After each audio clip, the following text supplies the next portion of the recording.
Chargé par le président Bachar al-Assad, Mansour Azzam présente les condoléances du gouvernement et du peuple syrien pour le décès du leader exceptionnel Hugo Chavez.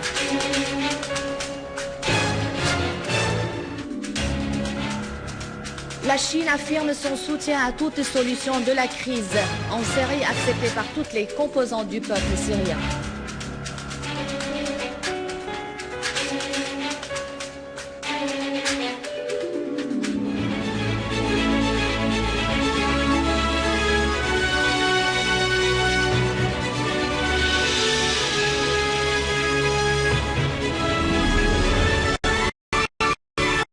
Affaires étrangères Yang Jiechi a précisé dans une tenue à Pékin en marge des réunions du Congrès du peuple chinois que toute solution de la crise en Syrie doit être basée sur les principes de l'instauration de la paix et de la sécurité dans la région, soulignant que la Chine mène des contacts avec le gouvernement syrien et l'opposition pour encourager le lancement d'un dialogue national afin de parvenir à un règlement de la crise.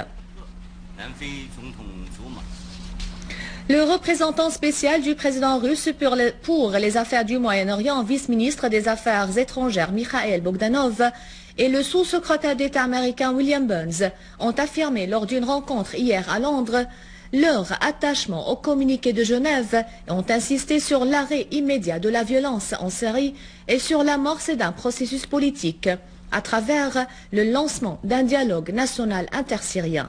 Le ministère russe des Affaires étrangères a indiqué dans un communiqué que les entretiens de Bogdanov à Londres avaient porté sur la poursuite du dialogue russo-américain sur la crise en Syrie.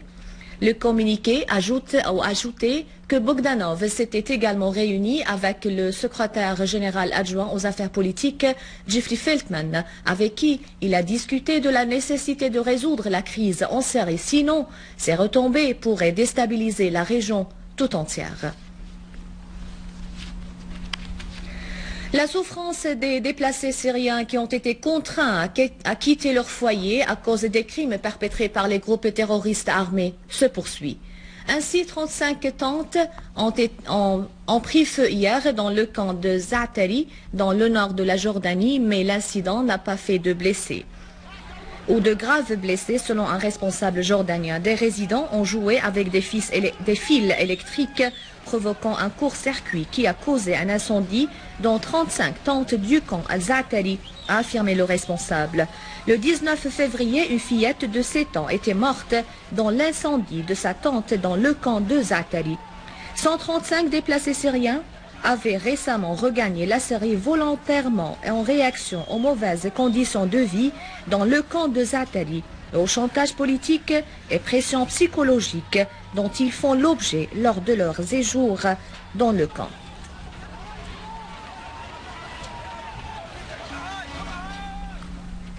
Chargé par le président Bachar al-Assad, le ministre des Affaires de la présidence de la République, Mansour Azzam, a présenté les condoléances les plus sincères au nom du président al-Assad et du peuple syrien au gouvernement et au peuple vénézuélien pour le décès du président Hugo Chavez lors de sa participation hier aux obsèques qui ont eu lieu au siège de l'Académie militaire à Caracas.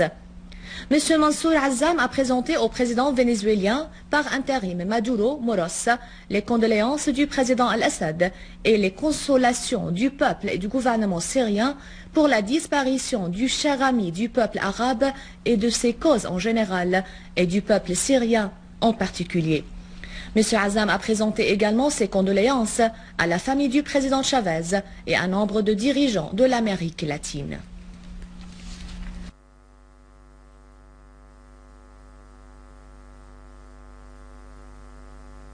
Et le vice-président vénézuélien Nicolás Maduro a prêté serment hier soir devant l'Assemblée nationale comme président par intérim du Venezuela.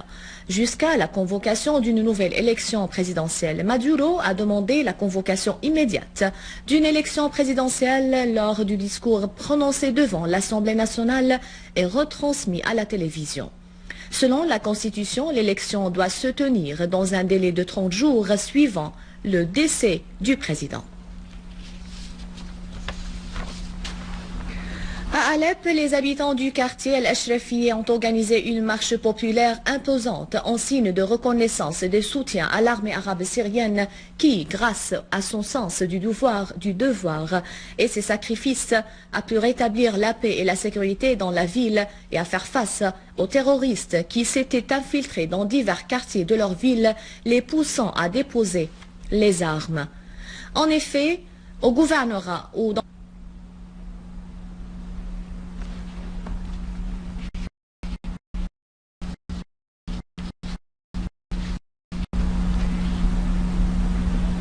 Et dans le gouvernorat de Homs, le village de Tel Kelach a connu une importante marche de soutien de l'armée arabe syrienne dans sa lutte contre le terrorisme. Les habitants de Tel Kelach ont exprimé leur reconnaissance envers les sacrifices des soldats de la Syrie qui ont offert leur sang pour protéger la région de Homs. De nombreuses tentatives d'infiltration terroriste venue des territoires libanais ont eu lieu dans les localités proches de Tel Kelach. Les citoyens ont exprimé leur attente qui aspire à l'élimination du terrorisme et le rétablissement de la sécurité. Les partisans ont souligné que l'armée arabe syrienne fera face au terrorisme d'Al-Qaïda, soutenu financièrement et logistiquement par la Turquie et certains régimes détériorés dans le Golfe tels le Qatar de Al-Thani et l'Arabie Saoudite. Les intellectuels ont affirmé ou insisté sur le rôle du gouvernement de la justice et du développement en Turquie de recruter des mercenaires et des terroristes et les faire infiltrer via les frontières syriennes pour rejoindre les groupes terroristes armés en Syrie. Les participants ont insisté que le gouvernement de Erdogan recrute des mercenaires au profit de ceux du groupe terroriste.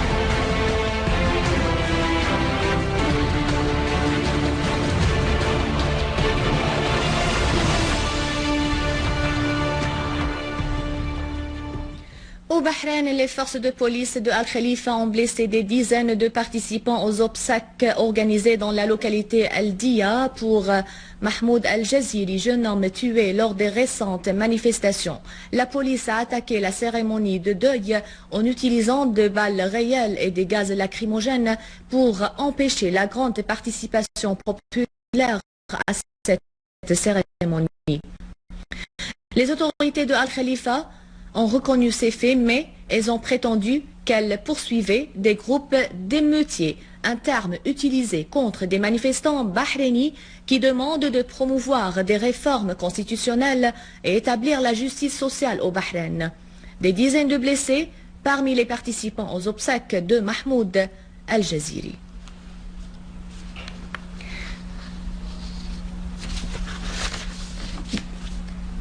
Et dans le cadre de sa politique de répression exercée par le régime de Al-Saoud contre les organisations des droits de l'homme, le tribunal de Riyad a décidé de la dissolution de l'organisation de la Hassem des droits de l'homme et la confiscation de tous leurs biens, ainsi que la condamnation à prison de son fondateur, Abdelhamid.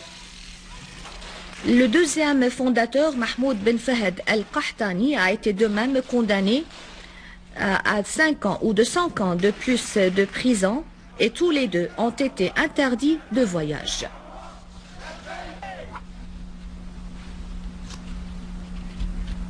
En Égypte, les forces de sécurité et les manifestants se sont de nouveau fait face hier dans la ville d'Al-Mahalla, Al-Kubra, dans le gouvernorat d'Al-Gharbia, après 21 condamnations à mort dans l'affaire des violences ayant suivi un match de football l'an dernier.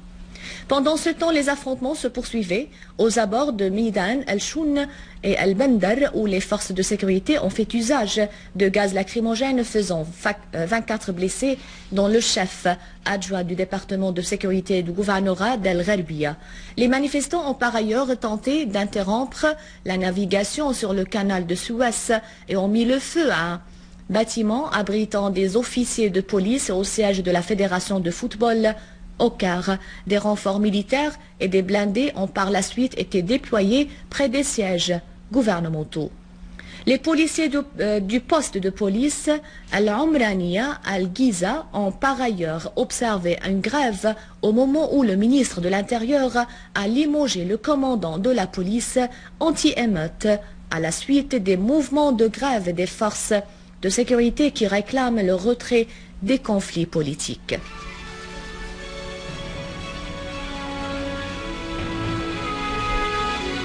À la fin de ce journal, un rappel des titres.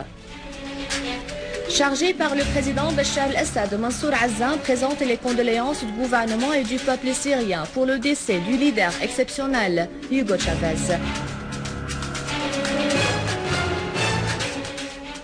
La Chine affirme son soutien à toute solution de la crise en Syrie acceptée par toutes les composantes du peuple syrien. C'est la fin du journal. Merci de l'avoir suivi. Avant de vous quitter, je vous rappelle que vous pouvez visiter le site internet syriaonline.sy pour revoir ce journal et davantage d'informations. Au revoir.